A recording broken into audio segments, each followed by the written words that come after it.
And you might say, oh, who could be the imbecile who is talking about a flat earth? Or you could say, who believes that the earth is flat at this point in time? Or say, is there anyone who has consistent arguments to say that the earth is flat? All these three different ways represent three distinct levels in which you are approaching a topic. Honestly, my reflection was a bit ironic, to be honest and admit it, but it was more like, okay, let's listen, let's pay attention to who today can say the earth is flat and why they say it. Okay, I grew up with the globe. I love the globe. You see, I have pictures, I have books on astronautics, books on astronomy a lot, because it was a topic that fascinated me since I was a very young child. So when someone says the earth is flat, I said, well, who can think that the earth is flat? I immersed myself 24, 48, 72 hours to see everything there has been about the flat earth and those who refuted the flat earth. So you go, you come back, you go, you come back, and you stay there. In my case, that after 72 hours, you say, it's over, but you don't want to accept it. So you go back and forth, you watch videos of those who refute the flat earth and say, no, it has to be spherical, but I said it yes, but then you go back and say, right, but this argument, how do you destroy it? So there are several things that become interesting. First, the legitimate right to doubt. Can anyone question that we don't have the right to doubt? That the word of science is sacrosanct? That the debate is closed? We have nothing to talk about. I don't think so. It's just as legitimate to say, well, let's analyze it. You can't start by saying, this is not possible. No, go, because if not, you've already entrenched yourself, you've already made a conceptual, intellectual decision to say there's no option. I believe one of the fundamental things is doubt. Well, is it true that everything they've taught us about science is effective, or could it not be? Not, guys, well, actually, do we know it's spherical, or do we believe it's spherical? Any person, a common citizen, asks themselves, do I know it's spherical, or do I believe it's spherical? They cannot say they know. Why? Because not a single one of us has gone out into outer space to observe this globe.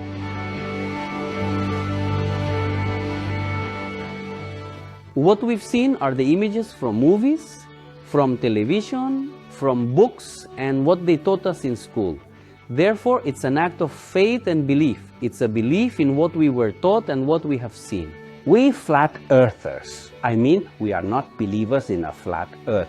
We think it's flat. It's an act of reflection. If we consider our world a sphere with a curve, that curve indicates objects should disappear as they move away in a calculated relationship. There are tables from Unclear, from other mathematicians, or you can derive it geometrically. This therefore indicates that the city of Chicago cannot be seen from St. Joseph on the other side of Lake Michigan. The Sears Tower is 527 meters tall. And it's completely visible. The island of Kauai, also known as Kauai, from the island of Oahu, it's also visible. It shouldn't be visible at all, yet it's completely seen. Mount Canigou from Marseille, Corsica from the other side of the Italian coast. Buenos Aires shouldn't be visible from the city of Colonia in Uruguay. Buenos Aires shouldn't be seen. And there's the complete profile, the skyline with the silhouette of all the buildings. That's geometry again, because it shouldn't be visible, yet it is.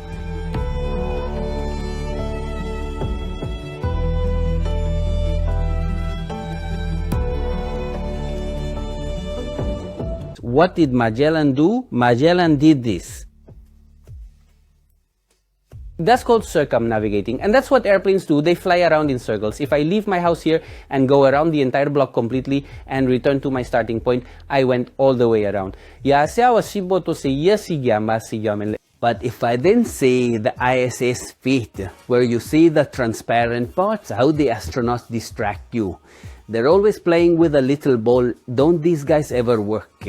Look at say under the images from inside the ISS, and my son's bedroom is 15 years tidier. It's a tangle of cables. If a micrometeorite hits or any accident happens, you wouldn't know what to plug in or unplug, where to enter, where to exit, everything full of nets, things stuck to the walls. It's a joke. You look at it today and say, how could we be such idiots? You see the scene where the girl shows her hair stiff from hairspray. Then she tells you, look, I'm in outer space with zero gravity. And she shows you her hair and you say, you know what? They must think we deserve it for being idiots, for falling for all that. If it's a joke, I really think they must be dying of laughter. Yesi, yasi necesita inoseta. What do you think of NASA's photos that show the Earth is round? Please, see the official blue marble photos from 2002, 2007, 2012. The American continent has absolutely different proportions, and we never noticed that. Why? Because we are naive and gullible. I mean, if your teacher told you, did you ever doubt it? Gonpato. If your grandpa told you, showed you this globe and said, you live here, and you were 5 or 6 years old, you'd say, Grandpa, are you lying to me? Is Tina world flat? Well, that's the part that makes one feel a little sad, because the flat earther's journey is a tough one. And on top of that, if you're just trying to question, to analyze, to reevaluate, you're reviled, you're blasphemed. Some people have insulted me, and I've told them, let's have a coffee and talk about it. You think that we are on the thing, Kiri? There are on opposing sides here, I'd say. You are a seeker of the truth, and I am too. We flat earthers, in fact, have always maintained we don't own the truth. We are simply questioning the current model. And we don't have to convince anyone. It's a personal decision and a journey. I have my opinion, and you have every legitimate right to have yours. If they prove to us that it's spherical, what will we say? That we were mistaken. That's the problem. There was no right to even raise doubts. I'm not trying to come off like one of those crazy conspiracy theorists, but if the North Pole looks like this, what were our ancestors on? Like, how did they... Like, over and over again. This wasn't just one. Like, they kept drawing these 4 continents with 4 rivers. Like, maybe something to think about. Ladies and gentlemen, welcome to part 1 of a 1,000-part series about how we know Jaron Campanella was never really a flat earther. Welcome to part 1, folks. Let's get right into it. Today I was watching a TikTok live with Jaron Campanella in it, and he mentioned flat earthers don't understand that you're not going to notice the motion of Earth spinning at 1,000 miles an hour at the equator because we're just too small and Earth is just too big. Brother, did you barely come across this information recently because you claimed you were a flat earther for 15, 20 years or whatever, right? My first time digging into flat earth, I heard that excuse all the time. Every globe person would say it. They would all preach it back. You just don't understand how small you are. You're telling me, after 15 to 20 years, that barely clicked in your head just today, that, maybe we're just too small. That barely clicked in your head now? Huh? I don't think so, buddy. I don't think so. Hey, why don't you get your goddamn psyop ass right out of our community, huh? You see, we aren't playing games anymore, boy. You never were a flat earther. You're a disgrace. Get your ass out of our community. And remember, stay flat, my buds. Okay, I'm asking for a friend, and this is for you globies out there. Globies, globers, whatever you want to call yourself. Anti-flat earthers and angry people.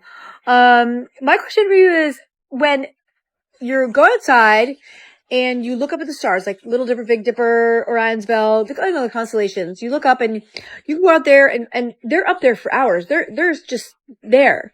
Like they're in the same spot. I mean, maybe they'll move a little bit, but if the Earth is spinning on its axis and is rotating around the Earth at however many miles an hour that they say, why are the stars stationary? They don't move at all. No matter where I've been, like in the world, like maybe they're slightly shifted, but they're just always in the same spot. Please answer. Little lamb, do you see what I see? Point of advice: if you're going to make fun of flat earthers, make sure you're using the right map. Welcome to the real map of the world and reality. Hawaii, and there's Japan. Do you see what I see? I am going to show you how to realize that we are being deceived. Ask yourself this next important question. Why do they have to follow this specific route on the flight from Sydney to Johannesburg if the Earth were truly round? This is the flight path that planes follow when traveling from Sydney to Johannesburg, and they are required to make a stop in Dubai. Now, for the actual route from Sydney to Johannesburg, it's assumed that on a spherical Earth, they should follow this particular path. From here, Sydney in a straight line all the way to Johannesburg. But mysteriously, they don't follow that trajectory. Instead, they make an additional stop and first travel from here to Dubai, and from Dubai, they then go towards Johannesburg. But it just doesn't make any sense. O does it truly make any sense for you to spend thousands of additional dollars on fuel for your airline? But if we take a closer look, the route from Sydney, passing through Dubai, and then arriving in Johannesburg makes a great deal of sense. Simply draw a straight line on the map of the flat Earth. Oh, wow! The air routes prove that the Earth is flat. Via investigating, we can come to know the truth that they are hiding from us. So, one of the pieces of evidence that the Earth is flat is the very same airplane routes, because if we trace their routes on a map of a supposedly spherical Earth, some of these routes simply don't make any sense. But if we trace them out on the map of the flat Earth, it makes a great deal of sense. As you can clearly see for yourself, you have been consistently deceived, as I will keep uploading more content about the truth that they are hiding from us. I have to ask y'all, so my family was having a heated discussion last night about if the world is flat or not. I need to get y'all's take on it. What do y'all think? Because the one thing that really convinces me is the flight patterns or flight routes and everything on a flat Earth versus a globe. So let me know what y'all think.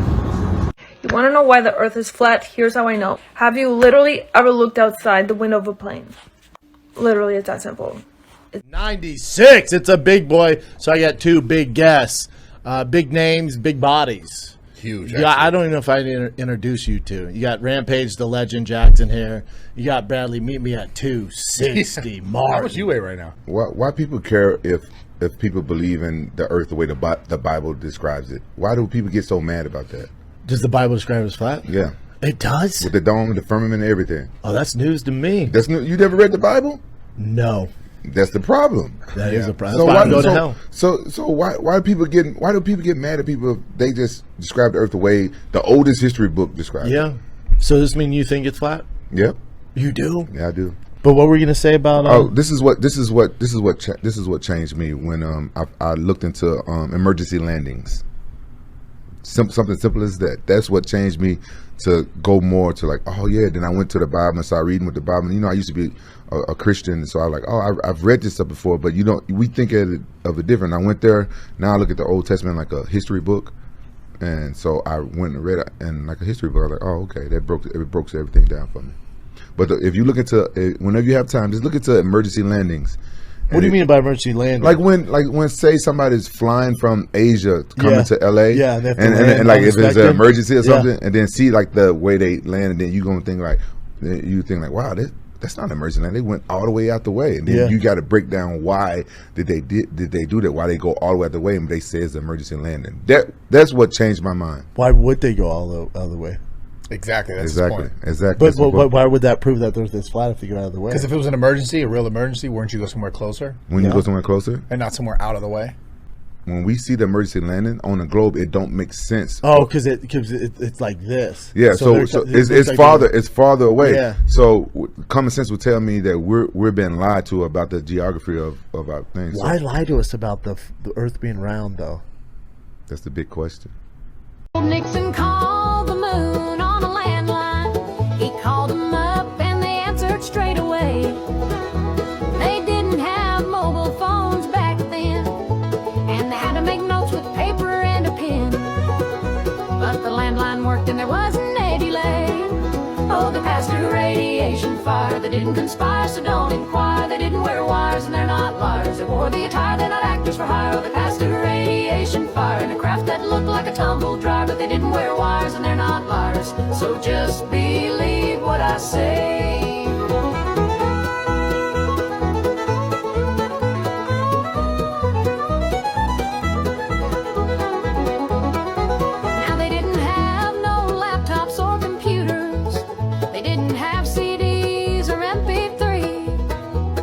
Television was black and white, but they managed to get to the moon just right.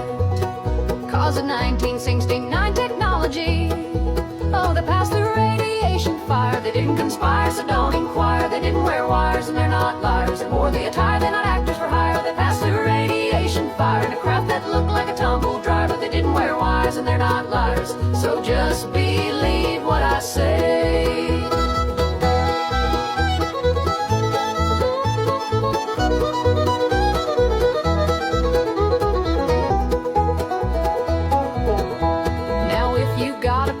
With all that, then you probably think the earth is flat.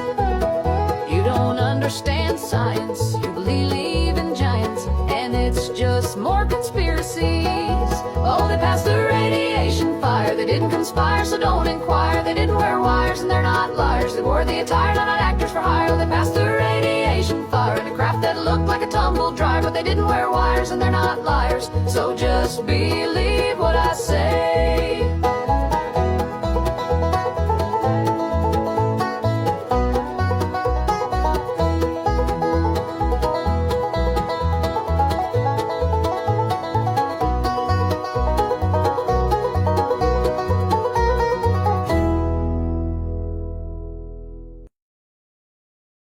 The Flat Earth map dates back over 1,000 years. This map is credited to being created by a Persian astronomer. His name was Al-Biruni and he lived between 973 AD to 1048 AD.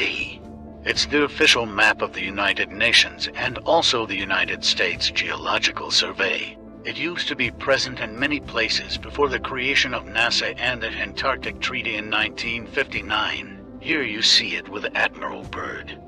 This map has been restored by Dmitry from Russia with suggestions of mine, Idialenkar. Known by my YouTube channel Flat Earth Banjo, I asked Dmitry to include the Bermuda Triangle and Point Nemo, a place deep in the Pacific where NASA buries rockets. Then Robert Tozzi, a professional mapmaker, came along and enhanced the map even more.